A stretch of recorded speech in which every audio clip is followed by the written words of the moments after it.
लक्ष इकडे आहे असं समजून मी कविता सादर करतोय. कवितेचं नाव आहे वड म्हणला बाई तुला दोन्ही हात जोडले. काही नाही, साधी कल्पना आहे. वडामधला आणि त्या बाई मधला तो संवाद आहे, बाकी दुसरं तिसरं काही नाही. एक बाई लगबगीनं पूजेसाठी आली. एक बाई लगबगीनं पूजेसाठी आली. भक्तिभावाने वडाला चक्रा मारू लागली. भक्तिभावाने वडाला चक्रा मारू लागली. वड देवा पूजा पदरात घे. वड देवा पूजा पदरात घे. जन्मोजन्मी पुन्हा मला हाच पती दे. जन्मोजन्मी पुन्हा मला हाच पती दे. आश्चर्याने वडाने विचारलं, हाच पती पाहिजे? आश्चर्याने वडाने विचारलं, हाच पती पाहिजे? काही म्हण बाई तुला खरंच मानलं पाहिजे. काही म्हण बाई तुला खरंच मानलं पाहिजे. त्याच्यावरती बाई काय म्हणाली, काय करणार वड दादा, खूप विचार केला.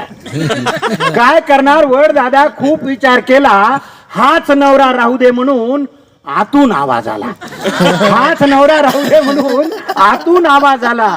त्याच्यावर तो वड म्हणायला, एवढे दुर्गुण असून सुद्धा याचीच निवड केली. एवढे दुर्गुण असून सुद्धा याचीच निवड केली. म्हणून माय मला तुझी फारच दया आली. म्हणून माय मला तुझी फारच दया आली. त्याच्यावरती बाई काय म्हणली, त्याच्यावरती बाई म्हणते, वड देवा तसं काहीच नाही. वड देवा तसं काहीच नाही. असं नाही की आमचं बिलकुलच पटत नाही. असं नाही की आमचं बिलकुलच पटत नाही. दुसरा नवरा मागायचा मीही विचार केला. त्या बिचारीनं प्रामाणिकपणे सांगितलं. दुसरा नवरा मागायचा मीही विचार केला, पण कल्पनेनंच माझा जीव कासावीस झाला. पण कल्पनेनंच माझा जीव कासावीस झाला. जास्तच बिलिंदर निघाल्यावर मग काय करायचं? जास्तच बिलिंदर निघाल्यावर मग काय करायचं? म्हणून म्हणलं याच्यासाठीच वडाभोवती फिरायचं. म्हणून म्हणलं याच्यासाठीच वडाभोवती फिरायचं.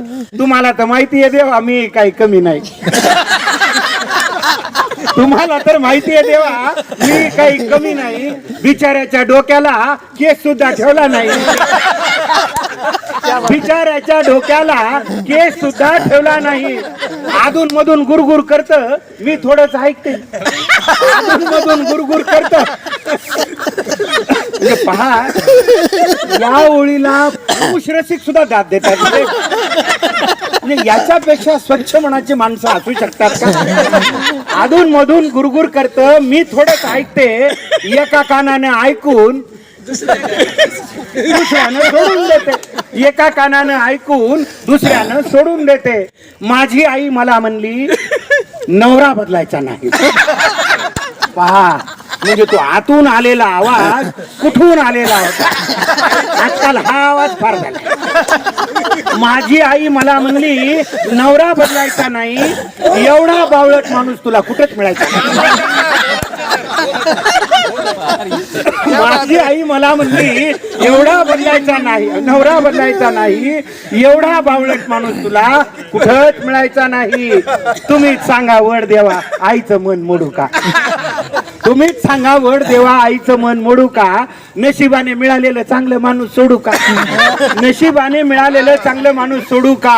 वयोवृद्ध झाडाने पण गडगडाटी हास्य केले. वयोवृद्ध झाडाने पण गडगडाटी हास्य केले. वड म्हणला बाई तुला दोन्ही हात जोडले. वड म्हणला बाई तुला दोन्ही हात जोडले. शेवटच्या 4 ओळीकडे आपण विशेष लक्ष द्यावं आणि त्याला आशीर्वाद द्यावे. त्या 4 ओळीला कविता लिहिली कशासाठी? शेवटी वड काय म्हणतोय, न विसरता दरवर्षी पूजेसाठी येत जा. न विसरता दरवर्षी पूजेसाठी येत जा. झाडांसाठी आयुष्यातला थोडा वेळ देत जा. झाडांसाठी आयुष्यातला थोडा वेळ देत जा. धन्यवाद.